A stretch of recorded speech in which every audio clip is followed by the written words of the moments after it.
This portrait of Marie Antoinette is unlike any other. Devoid of precious jewels and silks, the queen is dressed in a simple muslin dress. A golden sash is tied around her waist. She holds a cabbage rose and stands gazing at her viewer.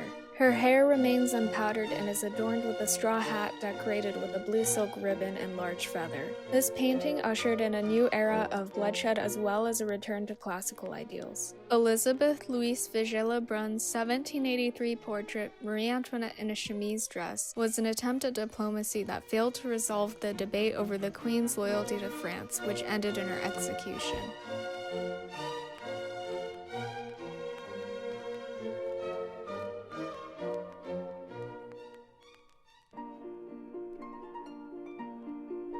Elizabeth Louise Vigée-Lebrun, born in 1755, was a portraitist of the Rococo and Neoclassical movements, who, by the age of 20, had become a guild member and an established court painter. Vigée-Lebrun became a favorite of Queen Marie Antoinette's, gaining her patronage, which led to her admission into the Académie Royale in 1783. The French Academy was a very prestigious place to be granted membership. At this time, it was largely dominated by men. Only 4 women were allowed at any one time. Vigée-Lebrun had been previously rejected, but because she had the Queen's patronage, she was admitted, giving her the ability to exhibit at the Paris Salon. At this time, exhibition was a key factor in how successful a given artist was. This was the equivalent of today's being paid in exposure, as the Salon connected artists to patrons, who allowed artists to escape the starving artist moniker.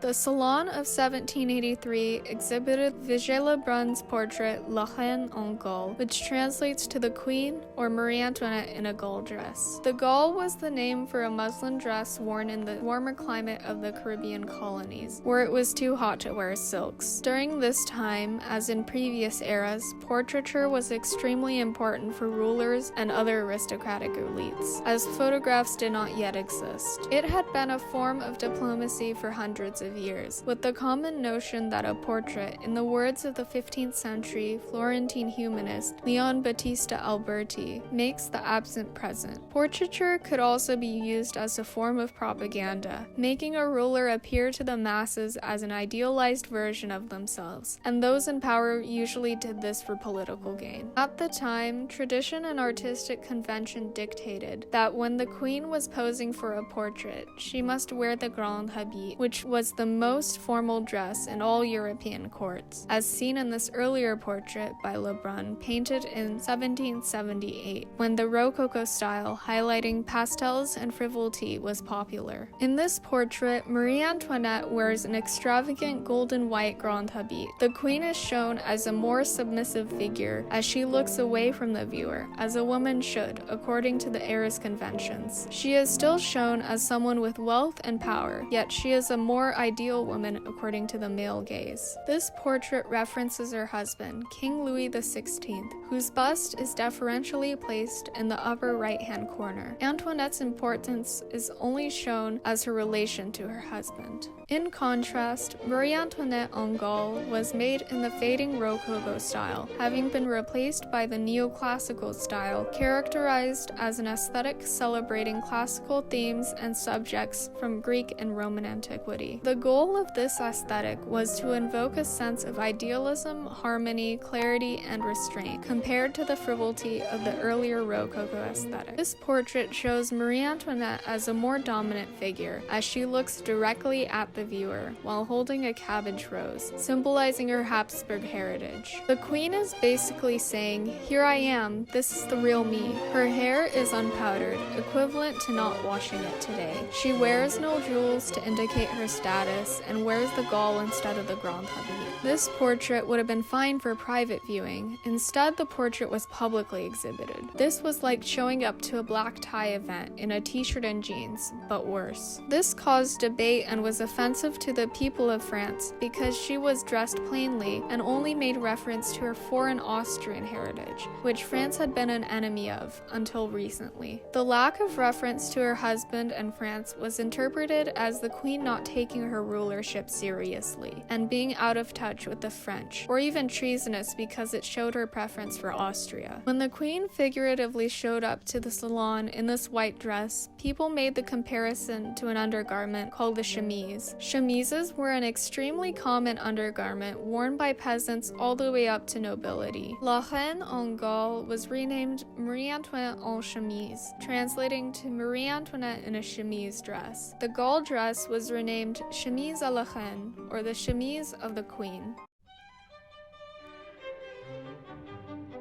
Marie Antoinette was living diplomacy as the 14-year-old was married to the future King Louis XVI as a way to bind the warring Habsburg and Bourbon royal houses. Taking 7 years to produce an heir didn't increase her popularity in a nation suffering staggering debt for its financial assistance given to the Americans in their rebellion against France's archenemy England. Further compounding her negative reputation was Antoinette's frequent overspending on clothing, leaving her mocked as Madame Deficit, at a time where the majority of the people could not afford bread. As her popularity waned, she gained a new nickname, l'Autrichienne, composed of the words for Austrian and the feminine form of a French word meaning dog. After the death of her mother in 1780, Marie Antoinette started to dress in fewer silks and less formal plainer fabrics. She would retreat to her private estate, the Petit Trianon, where she embraced a simpler existence as an escape from the decadent French court, where even the king could not visit unless invited by the queen. Her behavior and attire anticipated today's cottagecore aesthetic, of the countryside's romanticization of agricultural pastoralism. The queen's Gaulle dress recalls the pastoral look of a shepherdess. The queen's new aesthetic was mocked by peasants suffering from crushing taxes. The Third Estate dressed simply out of necessity, whereas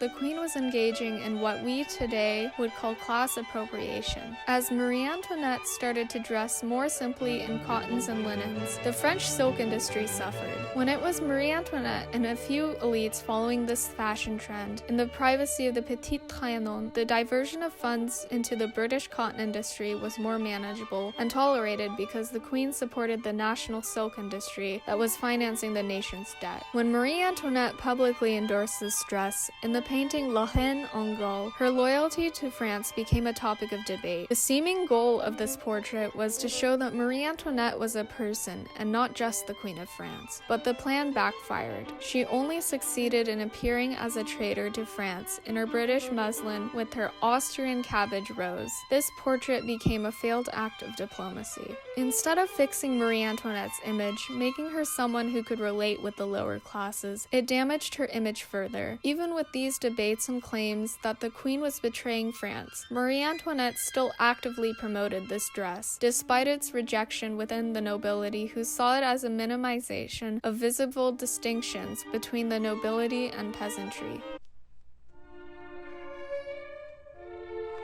Critics succeeded in getting the Salon to remove the painting from exhibition as it was replaced with this painting, titled Marie Antoinette with a Rose, with its deferential nod to the silk industry and traditions of royal portraiture. Marie Antoinette was soon guillotined in the French Revolution. The Gaulle became standard dress for all classes as elites tried to avoid notice during the Reign of Terror. The silk industry collapsed while the chemise à la reine gained prominence in neoclassical art and style as the look of a la grecque. Vigée Lebrun, whose artistic attempt at diplomacy failed to prevent the debate between classes from turning violent, was exiled, fleeing France with her daughter as she was named an enemy of the people because of a single painting.